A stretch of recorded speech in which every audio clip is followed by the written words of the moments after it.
પાટડીથી 4 motorcycle લઈને કચ્છના નાના રણમાં વાછરા દાદાના મંદિરે દર્શન કરવા નીકળેલા 9 યુવકો અને તેમની મદદે ગયેલા 3 પરિવારજનો સહિત 12 લોકો ફસાઈ જતા પોલીસે ટ્રેક્ટરની મદદથી તમામનું રેસ્ક્યુ કર્યું હતું। રણમાં 12 લોકો ફસાયા હોવાની પાટડી પોલીસને જાણકારી મળતા પોલીસકર્મીઓ થાર લઈને રેસ્ક્યુ માટે નીકળ્યા હતા, પરંતુ વરસાદને કારણે રણમાં કાદવ થઈ ગયો હોય થાર પણ ખૂંપી ગઈ હતી।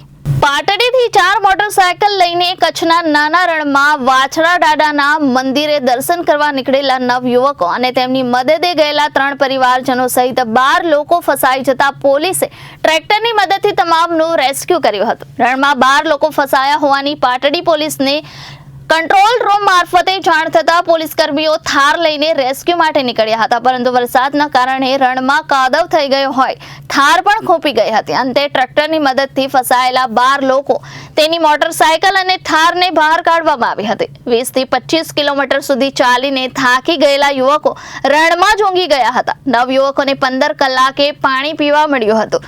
રણમાં ફસાયેલા યુવકો અને તેને રેસ્ક્યુના દિલધડક દ્રશ્યો હવે સામે આવ્યા છે। પાટડીના 9 મિત્રો 16 ઓગસ્ટે બપોરે 2 વાગે 4 બાઇક લઈને પાટડીથી ખારાગોળા થઈને કચ્છના નાના રણમાં આવેલ ઐતિહાસિક વાછરા દાદાની જગ્યાએ દર્શન કરવા નીકળ્યા હતા। રણમાં વાછરા દાદાની જગ્યા માત્ર 10 કિલોમીટર દૂર હતી અને વરસાદ વરસવાનું શરૂ થયો હતો। બાદમાં મુશળધાર વરસાદ શરૂ થતા આ 9 મિત્રો 4 બાઇક સાથે રણમાં અટવાયા હતા। બાદમાં આ 9 મિત્રોને કાદવમાં બાઇકને માંડ 2 થી 3 કિલોમીટર દોરીને થાકી ગયા હતા।